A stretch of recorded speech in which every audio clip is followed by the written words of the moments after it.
बिस्मिल्लाहिर्रहमानिर्रहीम अस्सलामुअलैकुम रहमतुल्लाह। सदर आरिफ अलवी का पारा दिन ब दिन चढ़ता जा रहा है। उसकी वजह यह है कि जिस तरीके से सदर आरिफ अलवी के हुक्म की खिलाफ वर्जी की जा रही है, सदर आरिफ अलवी को बड़ा हल्का लिया जा रहा है, सदर आरिफ अलवी के अहकामात को नहीं माना जा रहा।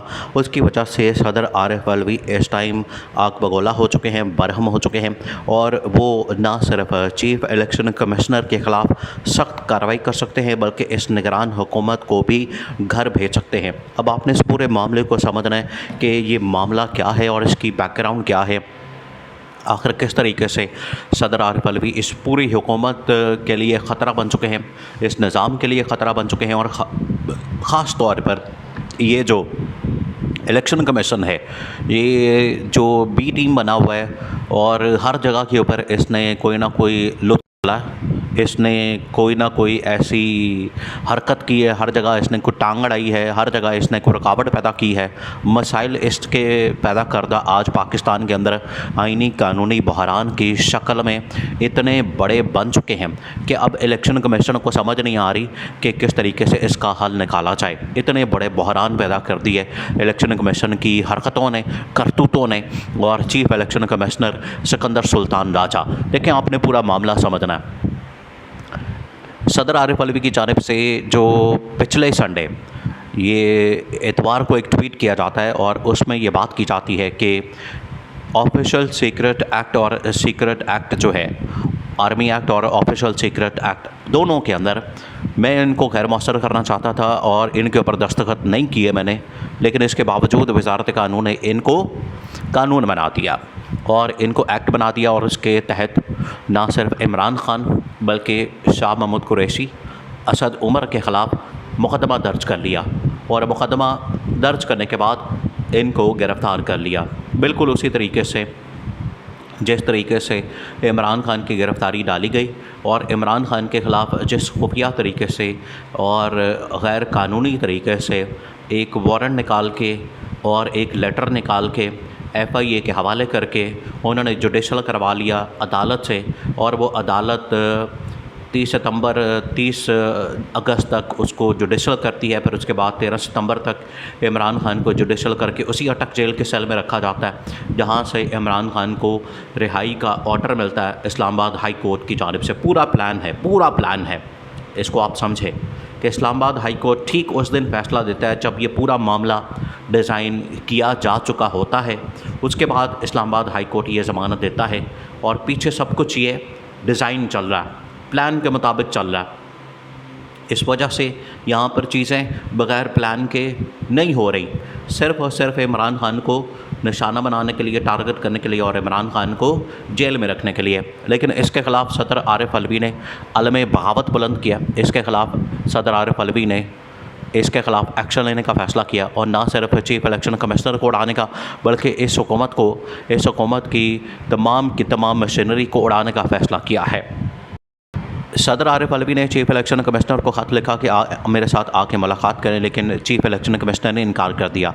उस ख़त को जो चीफ इलेक्शन कमिश्नर की जानिब से ख़त आया, माजरत वाला, इनकार वाला, उसने पकड़ के वजारत कानून के पास भेज दिया। वजारत कानून ने भी 1-2 आर्टिकल्स का हवाला दे के तो सदर आरिफ अलवी को टरखा दिया। अब सदर आरिफ अलवी की असल गेम शुरू हुई है।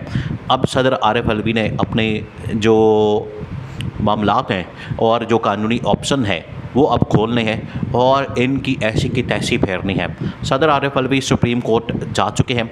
सुप्रीम कोर्ट से इस हवाले से उन्होंने अब रजू करना है कि इलेक्शन कमिश्नर एक तो उनको इनकार नहीं कर सकता मुलाकात करने से, दूसरा ये कि सुप्रीम कोर्ट पाकिस्तान ने जब से ये फ़ैसला उड़ा दिया है कि इलेक्शन कमिश्नर के पास कोई इस तरह का राइट नहीं है कि वो इलेक्शन को डिले कर दे, और दूसरा ये कि इलेक्शन की तारीख का ऐलान करे।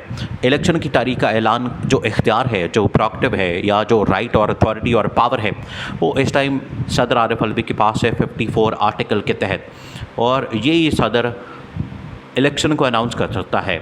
अब सदर आरिफ अलवी ने 2 चीज़ें करनी हैं जो इस हुकूमत के लिए ख़ात्मे का बाइस बननी और साथ में चीफ इलेक्शन कमिश्नर के बरतरफी का और इस हुकूमत के ख़ात्मे का बाइस बननी है। एक तो ये कि सदर आरिफ अलवी ने सुप्रीम कोर्ट से रजू करना है। सेकंड ऑप्शन ये कि ख़ुद से इलेक्शन की तारीख का ऐलान करना है। और इलेक्शन की तारीख देखें, सुप्रीम कोर्ट पाकिस्तान से तो इलेक्शन कमिश्नर को उड़ा दिया गया है, इसी तरीके से नैब तरामीम को फारग कर दिया गया है। अब ये तमाम के तमाम वो फ़ैसले हैं जो कि इस हुकूमत के ख़िलाफ़ निगरान हुकूमत और PDM हुकूमत, क्योंकि ये वाली जो हुकूमत है ये PDM हुकूमत की ही असल में एक कड़ी है, ये उसी के मुताबिक चल रही है, कंटिन्यूएशन है। जो PDM हुकूमत थी उसका ही आगे ये लिंक है, उसमें और इसमें ज़रा फ़र्क नहीं है। आप ऐसे कह लें कि जिस तरह से एक सिक्का होता है उसके दो रुख होते हैं, ये एक सिक्का PDM हुकूमत और निगरान हुकूमत, ये उसके दो रुख हैं, तो इनमें कोई फ़र्क नहीं है। इस वजह से इस हुकूमत का भी वही हाल होना है, हशर होना है।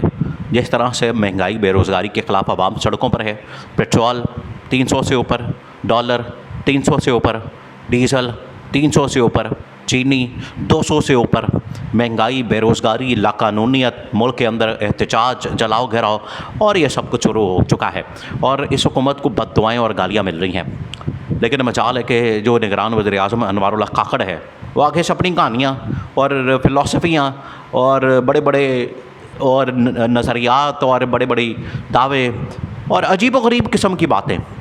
अनवारुल्लाह काकड़ एक प्रेस कॉन्फ्रेंस कर रहा है, उसके अंदर कहता है कि रेकोडेक बलूचिस्तान के अंदर एक बहुत बड़ा ज़ख़ीरा है सोने का और तांबे का। अनवारुल्लाह काकड़ के मुताबिक वो 700 अरब डॉलर्स का वहाँ ज़ख़ीरा मौजूद है और वहाँ पर सहाफ़ी ने सवाल किया कि आप 700 अरब डॉलर्स, हम तो ये बचपन से सुनते आ रहे हैं।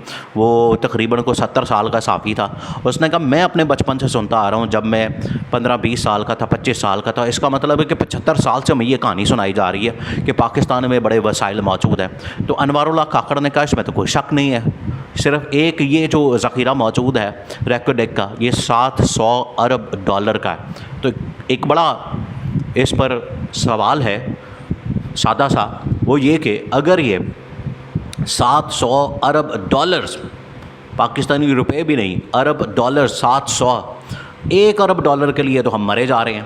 IMF के सामने लम्बे पड़ जाते हैं, IMF के सामने घुटने टेक देते हैं, IMF की मिन्नतें करते हैं, तरले करते हैं, उनके हाथ पाँव पकड़ते हैं, उनके गोडे गिट्टे पकड़ते हैं कि 1 अरब डॉलर सिर्फ चाहिए। 1 अरब डॉलर का सवाल है, 1 अरब डॉलर के लिए हमने पूरा मुल्क अपना गिरवी रखवा दिया वहाँ पर, और इधर ये बातें करते हैं 700 अरब डॉलर हमारे पास पड़ा हुआ है।